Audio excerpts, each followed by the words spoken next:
Ladies and gentlemen.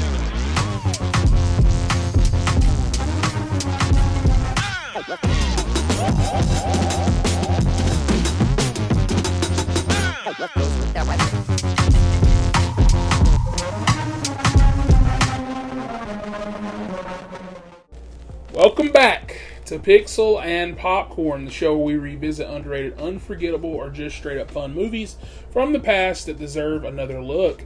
Today we are talking about one of the best comedy swap comedies ever made, and yes, I said best.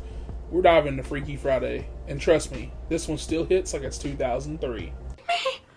I know, we seem to be inside each other. Old! I beg your pardon? Oh, I'm like the Crypt Keeper! Okay, that's enough. Now, when you hear Freaky Friday, you probably think of two things. Lindsay Lohan, and that absolutely wild performance from Jamie Lee Curtis. Hell, you might even think of the upcoming new one, Freakier Friday. And you'd be absolutely right, because this film would not work without those two as a complete package of two leads. This isn't the first version of Freaky Friday. In fact, the story's been adapted multiple times, starting in 1976, then again in the 90s for TV, and even a musical. But the 2003 version is the one that defined a generation, at least if you grew up in the early 2000s, wore checkered Vans, and maybe had some angst towards your mom. So let's talk story. Jamie Lee Curtis plays Tess, a tightly wound psychiatrist and author. Lindsay Lohan plays Anna, a rebellious teenage daughter in a garage band. And one night after a fortune cookie incident at a Chinese restaurant, because of course, that's magical switch happens. The two wake up in each other's bodies, and suddenly the tension and misunderstanding between them gets a literal hilarious twist.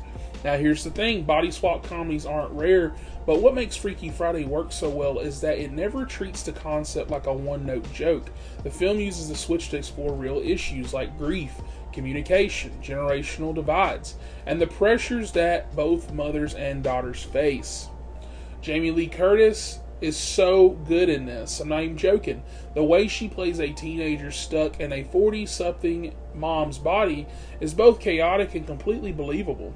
That guitar scene is iconic. The way she flirts with Chad Michael Murray while in her daughter's body is uncomfortable but hilarious.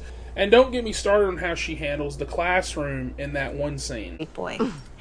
But he's having a little trouble with bullies. So, that's character building. Kid needs to toughen up. He's kind of a wimp. Lohan also gives one of her best performances here. You totally buy her as a mom trying to navigate teenage life again. She's measured, mature, and you can see all the little details in her posture and voice. This was right in the middle of Lindsay Lohan's golden era, just a year before Mean Girls, and she absolutely nails it here. And let's not overlook the supporting cast. Mark Harmon plays the understanding fiancé. Chad Michael Murray plays Jake, the motorcycle riding love interest, who somehow makes Hit Me Baby One More Time seem pretty cool, or at least acceptable. And yes, that scene where he starts falling for Tess and Anna's body is weird, but the movie knows that it's weird, and it milks every drop of awkwardness.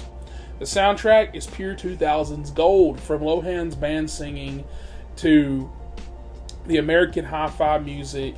It's like you're in a time capsule.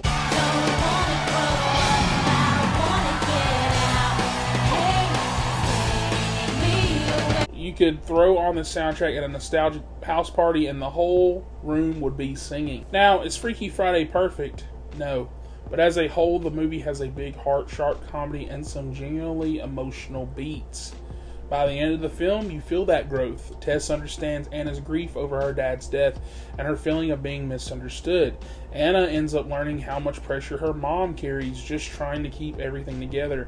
And the final scene where they return in their own bodies just in time for the wedding is cheesy, clearly, but it's sweet, and it works. Thank God that Jamie Lee Curtis chose this role, because she was not the first choice.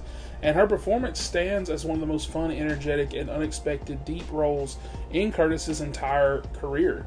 So, final verdict on Freaky Friday is that it's more than a Disney comedy. It's a story about empathy, second chances, and how hard it is to be a teenager or even a parent. It's also just really, really funny, and this one holds up as one of those films that is better than you think. And if you haven't revisited in a while, do yourself a favor and watch it again, because it's definitely worth it. And hey, with a sequel on the way bringing Jamie Lee Curtis and Lindsay Lohan back into the mix, this is the perfect time to appreciate why the 2003 version is still so beloved. Will the new one live up to it? We'll see, but this one's ultimate.